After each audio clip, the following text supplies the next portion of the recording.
Yes, sir. Yes, sir. Yes, sir. We're back again. It is day 2. It is episode number 2. And we're doing the football preview here. My name is Mo, and this is Betfred, South Africa's HQ. And I'm definitely here every day to make sure that you get your latest preview when it comes to the sport we love the most, Diski, football. You know, some call it bolo, some call it football. So I don't know what others call it, but for me it's the beautiful game, and I guess you agree if you're here with me. Let's check out what's popping in today's schedule. Today is Sunday the 5th of March 2023, and we're going to be going through the latest games, and I've got a couple of leagues selected for you. We're going to go check out what's happening in South Africa, then we'll also check out what's happening in the Premier League out there in England, then we're going to take a trip and we're going to check out what's happening in La Liga, the Bundesliga. Last but not least, we're going to be out in Italy for the Serie A. Now, a couple of big games, some noteworthy games in the Premier League. We've got that Reds derby. I know everybody's got that one on their lips. And we also got you with a game coming out of Italy, and that's going to be Roma versus Juventus. So before I get ahead of myself, well, my name is Mo, and you can definitely follow us on the socials here at Betfred South Africa, the only place you want to be to place your bets. We do have some multi-boosts. We have some beautiful specials. I'll be sharing those with you on the social media platform, so I'll make sure that I keep the link in the description below. I know the last video I didn't do it, but this video, so what I'm saying, starting off with the Premiership out here in South Africa, the DSTV Premiership as it's called, the 5th of March 2023. These are the games you can expect in this league. We have Chippa United taking on AmaZulu today at 3:30. We also have Marumo taking on TS Galaxy also today at 3:30. Stellenbosch will be all in action against Mamelodi Sundowns as they return to local football in the sphere of the DSTV Premiership. Don't forget they did play the Nedbank Cup on midweek. We also have Super Sports United taking on the Manville Golden Arrows. If you're a fan of the Motsepe Foundation, we have 3 games coming your way today. Black Leopards taking on Pretoria Callis, TTM taking on Polokwane City, and then we also have University of Pretoria taking on Venda Football Academy. Then Football League, I almost said the Football League like it's not a thing. What I meant to say is the Diski Challenge is also taking place today. We have Cape Town City taking on Royal AM in the Diski Challenge. We also have Richards Bay FC in action against Kukune United. And don't forget about the Sasol Women's League. There'll be Mamelodi Sundowns taking on Copper Belt FC. And also in the National Women's League, we have JVW taking on First Touch Academy and TUTFC taking on University of Pretoria. Now, obviously, when it comes to this league in particular in South Africa, we got to talk about the DSTV Premiership. We got to talk about the big game itself, and that's the game that has the log leaders involved. Mamelodi Sundowns and Stellenbosch FC. Now, bring it back home, because for the whole of February, Mamelodi Sundowns were out there playing continental football. They had the continental duties with the CAF Champions League. They returned now to come play some local football, and I'm very excited to be sharing this with you, because in your head and in my head too, Mamelodi Sundowns are the team to go for in this game, obviously so, but my job is to give you the stats, my job is to give you their form, and my job is to inform you and how they're doing at this moment in time. So we'll go for the streaks. It says that Stellenbosch are on a 4-game winning streak, while Mamelodi Sundowns have not suffered a defeat. Mamelodi Sundowns have not suffered a defeat in 18 games. 18 games. Now, to give you a perspective, if they win today against the Stellenbosch, they will now have 19 games undefeated. They've faced Orlando Pirates, who were the last team they lost to. They've faced Kaizer Chiefs. They've faced Al Ahly. They've faced Cotton Sports. They've faced El Hilal. The only thing that we're waiting for Mamelodi Sundowns to do is actually face a European team. And my fingers like this. Guys, we now if you watch me on this platform, we now CAF Champions League, World Cup, bring it back home. I wanna be there. You know, I wanna sing that song as well. I wanna be there when Rulani brings back the FIFA Club World Cup. I know it's not a song that rhymes, but I want to be there. Now, it says that they have 18 games without a defeat. It says here that in the last 3 games, they failed to keep a clean sheet, Mamelodi Sundowns. That's a very scary stats. And it says that they've been the first team to score in 10 out of the last 10 games, meaning that Mamelodi Sundowns are the team to open the goal scoring as usual. And it says here that in 5 out of the last 6 games, they've been a first half winner, a team to definitely look out for. And that's all you need to know when it comes to this one. Mamelodi Sundowns sitting top of the table on 55 points. Below them is Super Sports United on 36 points. It shows you the gulf in difference. Just give you an idea of how good Mamelodi Sundowns have been this season. They've scored 39 goals in the league and only conceded 7. Who else do you know who's done that? Yeah? Let's move on and let's go check out what's happening in England. We go all the way to the Premier League. Let's go check what's going on there. Nottingham Forest is going to be facing Everton today at 4 o'clock, while we also have Liverpool taking on Manchester United today at 6. Now, this one, you knew the moment you clicked on this video what game I was gonna go talk about, and there's only one game to talk about when it comes to this one, and that is the game that involves the Reds derby. You know, the history in this game is just immense. And Liverpool are going through a transition, and new generation is coming in, and old generation is coming out. News just broke recently of Roberto Firmino's departure. Yeah, tumela. And you know what? We should have known when we saw Sadio Mane walk out the door. But even then, when Arthur was supposed to come to Liverpool, there was conversations around world football that Roberto Firmino was supposed to go the other way to Juventus. So for many Liverpool fans, it's not a scary thought that Firmino is out the door. It's just a question of when will Mo Salah follow suit. That's the question that I'm asking myself. And I would have thought to myself, in that trio, if I was the manager, I would have went with the number 11 before the number 10 and the number 9 to go. But look, as generations go, he's the main man, he's the star, he's proved he's worth this season. Liverpool not having one of the best seasons in recent memory, but I feel like right now Mo Salah is playing some of his best football in terms of a creative player. He's not just one-dimensional. He's not just cutting in from the right and scoring with his left. He's able to create chances for players like Darwin Núñez. He's been very integral into putting Darwin Núñez into a space where he understands English football, and I think Mo Salah should be given a round of applause for that, and also given credit for the role he's been playing in the absence of Robert Firmino and the absence of Sadio Mane, and also very integrally the absence of Jordan Henderson, who used to play right on the inside of him on the right hand side. So he's been playing different kind of football. He's been asked to do something that we don't usually see from Mo Salah. But I do say that my perspective of him in the past and who he is today, two different things. But let's talk about it. The lineups possibly will look as follows: Alisson in goals, Virgil van Dijk, Ibrahima Konate, the centre-back pairing might stay the way it is, and then obviously the fullbacks, Andrew Robertson and Trent Alexander-Arnold. Although last time out we did see Chimikas playing in that position. In the midfield, we might see Besetic coming in there as well, the Spanish youngster who came all the way from, I gotta get this one right, it's Cadiz. He came all the way from Cadiz. Fabinho in the center of that midfield with Jordan Henderson inside right, and we also have the front three. Possibly, there's a possible lineup of Darwin Núñez, Cody Gakpo, and Mo Salah. On the other side, Manchester United also looking good. I won't say they're going through a transition. What they are currently going through is what Arsenal had when Mikel Arteta arrived at the Emirates. A lot of people thought that the manager himself is not of the quality to give Arsenal what they needed. And look, 2-3 seasons later, this man is leading the league. But let me give you an idea of why I'm saying what I'm saying. When Arteta first arrived at Arsenal, he arrived to a team where Aubameyang was the captain, and he had to get Aubameyang out the door alongside other players who are senior players in the team. And since Erik ten Hag's arrival, he had to see the leaving of players like Paul Pogba, who walked out the door during the June transfer window. Matic also walking out the door. A couple of players also just leaving the club.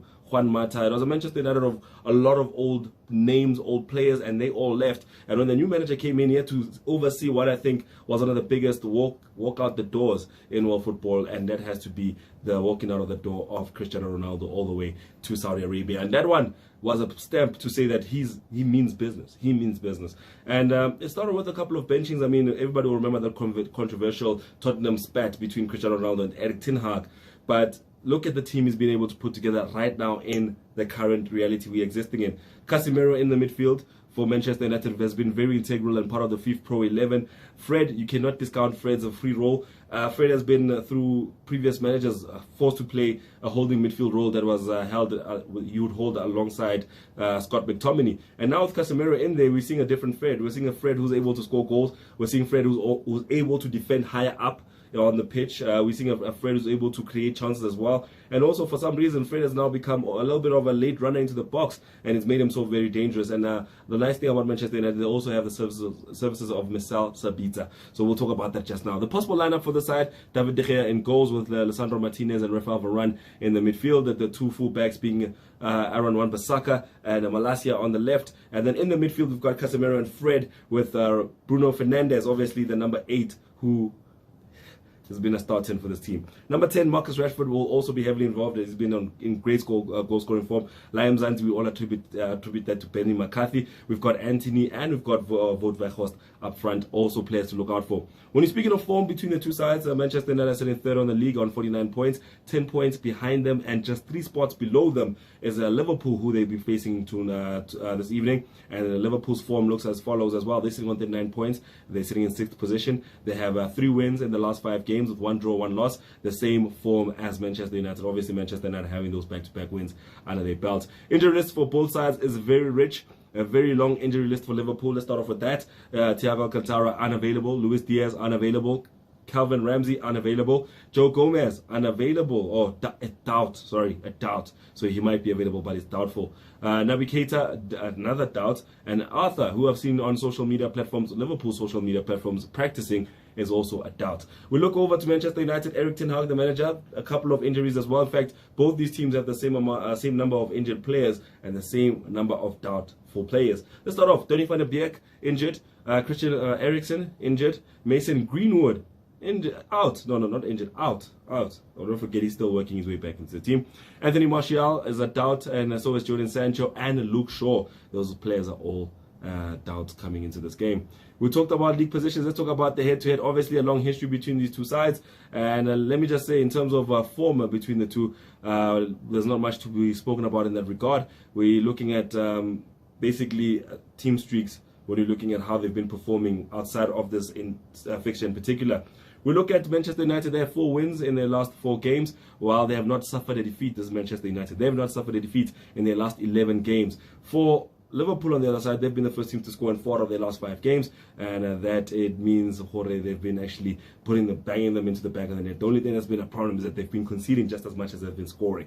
Talking about Liverpool first and foremost, obviously the game is taking place at Anfield. They're the home side. Let's talk about Liverpool first and foremost, their recent history. Liverpool beat Wolves by 2-0, but before that they had a 0-0 draw against Crystal Palace. That was the game that came directly after that 5-2 loss at Anfield to Real Madrid. And that loss was also quite sad. I mean, if you look at the video of a lot of Liverpool fans celebrating those first 2 goals and then having to watch their team concede 5, not an easy thing to stomach or to...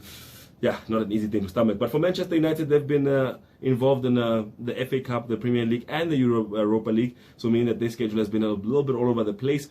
In the past few days, they played West Ham and beat them by 3-1. They played in the AFL Cup final last week Sunday against Newcastle United. They won that game 2-0. And then they also had a game against Brentford postponed. They'll have to play that game a little later in the future. And then the last game they played was then Manchester United versus Barcelona, when they knocked out Barcelona out of the Europa League. They beat them by 2-1. Any Manchester United fan would say we want to trade in that result for a result in 2011. We want that one, you know what I mean? When Messi did what Messi does and what David Villa did what David Villa does. We're not talking about the past. Let's talk about right now.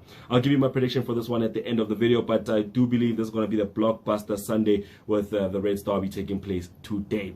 And then let's move on and talk about what's happening in La Liga and the Bundesliga. As you know, I like to put these two together like a sandwich. Now let's talk about it. We've got Real Valladolid facing off against Espanyol. We've got Barcelona facing off against Valencia. We also have Rayo Vallecano taking on Athletic Bilbao, and we also want to see Real Betis taking on Real Madrid at 10 p.m. this evening. In the Bundesliga, we've got you with Bayer Leverkusen taking on Hertha Berlin, and we also want to see Wolfsburg taking on Eintracht Frankfurt. With these games, I had to obviously pick one, and what I want to pick obviously is going to be Real Madrid, because in a couple of days, in fact in a couple of weeks I should say, because this week is another Champions League round, and then next week is Liverpool Real Madrid's Champions League round. And that's exactly why I picked this fixture, because Real Madrid coming into this game, they come into this game on the back of a loss. And speaking of that loss, Real Madrid right now have Luka Modric suspended due to a yellow card. Ferland Mendy and David Alaba are both out on injury coming into this game. Real Madrid currently in their domestic competition are sitting second in the Liga. They sit second behind Barcelona, who are sitting on 59 points, and Real Madrid are sitting on 52 points. Real Betis, the team they face, obviously you would have thought to yourself, Real Betis, if you're not following Spanish football, you'd have thought, no, they're a mid-table side. They're sitting in the top 5 of La Liga. They're sitting on 40 points, and 3 points would go a long way to see them leapfrog Atletico Madrid and sneak into that top 4. But let me give you an idea of how the form is looking. It says that in this game in particular, Real Madrid have not suffered a defeat in their last 5 games, and Real Madrid themselves, obviously their form has been a little bit up and down. In the last 3 games, they lost, they drew, and they won. And let me give you a perspective of how that took place. They lost to Barcelona 1-0 in the Copa del Rey, and then they also in La Liga, they had a 1-1 draw against Atletico Madrid. This all comes after they beat Liverpool by 5-2 in the UEFA Champions League on the 21st of February. The month of love was not lovely for Liverpool on that day. But before that, they had a good run of games. They beat Al Ahly 4-1 in the Club World Cup. They beat Al Hilal in the final of the Club World Cup of 5-3. They went on to beat Elche 4-0. They beat Osasuna 2-0, and they beat Liverpool 5-2. So this is a team that definitely has goals in them. In fact, they've been scoring goals for quite some time. The last time they failed to score a single goal in a game was all the way back on the 29th of January when they faced off against Real Sociedad. So that's one stat you got to keep in your pocket. Real Madrid coming into this game obviously looking to get back on form. A possible lineup that will see that all their big stars are involved. Vinicius Jr., Karim Benzema, Federico Valverde, all available and possibly might make it into the lineup. Toni Kroos, Camavinga, and Denis Ceballos also might be involved in this one. And looking at that back four of Antonio Rudiger, Ira Militao, Carvajal, Fernandez, and also Thibaut Courtois in goal. So for Real Madrid, they do have all their hard hitters available for this game, and definitely will be looking to pick up all 3 points when they go play Real Betis today. And then last but not least, let's move on to the Serie A. We want to see action coming out of Italian football. Serie A action includes Spezia taking on Hellas Verona. Sampdoria will be taking on Salernitana, while we also have Inter taking on Lecce, and Roma will be taking on Juventus. Now, when it comes to picking up a game for this particular occasion, it just had to be Roma and Juventus. And I'm just going to give you a breakdown, starting off with the league positions of these two sides before we get into the managers and how much this game means to both these sides. Obviously, if you've been following Italian football, you'll know one thing and one thing only. Napoli, Lazio have been dominating. In fact, Napoli themselves have been dominating in the Champions League and also in this competition. But let's talk about it. Roma sitting on 44 points. They sit 5th in the league table. Juventus, they sit all the way down in 7th in the league table, and they're sitting down there on 35 points. Top of the table, Napoli were in action yesterday. But let's talk about what's happening with these two sides. Now, Roma, on the one hand, they have a not so steady form. Looking at their form sheet, they have been struggling to pick up a good run of form. In fact, a good run of wins in a row. They have a form that has 2 losses, 2 wins, and 1 draw, which is a loss, win, draw, win, loss. And then for Juventus, they sit 7th in the league. They have 4 wins in a row. They've definitely turned their form around since having that 15-point deduction, which makes you wonder. When they did get that 15-point deduction, they were sitting 2nd in the league table, 2nd, 3rd in the league table. And with the form they're currently displaying right now, where would that have put them at this moment in time? Maybe Napoli will have to look at that as a saving grace. But they've also been playing some good football to take nothing away from them. So speaking to the head-to-head, it says that Juventus have not lost in their last 5 meetings against Roma, and it says that Roma failed to keep a clean sheet against Juventus in their last 8 meetings. When we talk about the team streaks, we're talking about Juventus going 3 games without a loss. 3 games in a row. They've won 3 games in a row. Sorry. Juventus have won 3 games in a row, while Juventus also have no losses in their last 7 games. And it says that they've been the first team to score Juventus in 6 out of their last 7 games, and they've been the first half winner in 6 out of their last 7 games. Talking about Juventus and their streak so far, the last time they lost was in the league. They lost to AC Monza, all the way back in on the 29th of January. So 29th of January, not a good date for many football teams, especially the big clubs.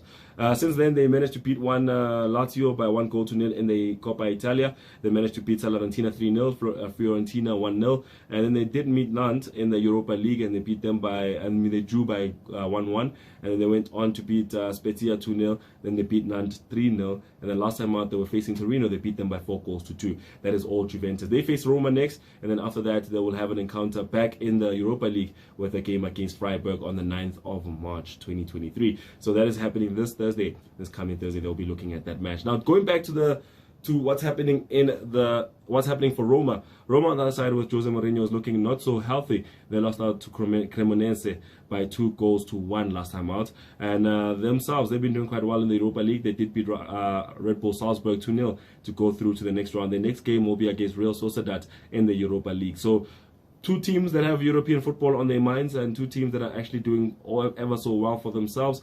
And last time these 2 teams met, it played out to a 1-1 draw. So just note that for future reference, that both teams doing quite so well. Angel Di Maria now settling in at Juventus. Dusan Vlahovic not showing the form that he was showing in previous seasons, but still one of the star turns of this club, and got to be keeping a close eye on him too. So alright, that is what I've got for you for today. Let me give you my predictions for the games we were talking about just moments ago. And obviously, when it comes to predictions, Mamelodi Sundowns versus Stellenbosch is always going to be an easy one. I'm going to give you a win to Stellenbosch. I'm going to give a win to Mamelodi Sundowns in this one, taking place today at 3:30. And then between Liverpool and Manchester United, it's going to be a hard one. I'm on the fence about this one, and I'm definitely going to take my position and say that a team in red will win.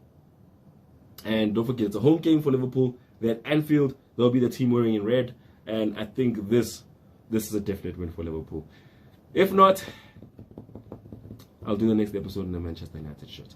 We move on to Real Betis versus Real Madrid. I'm going to give it to Real Madrid. And then Roma versus Juventus, I'm going to give it a draw. And those are my predictions for today's episode of the football or the Diski preview. I'll make sure to give you another episode tomorrow. So make sure to keep a close eye on Betfred's social media pages and also on Betfred's YouTube for the latest in terms of my football analysis and predictions for today's games. For today, I got you with that and I got to go. See you again tomorrow.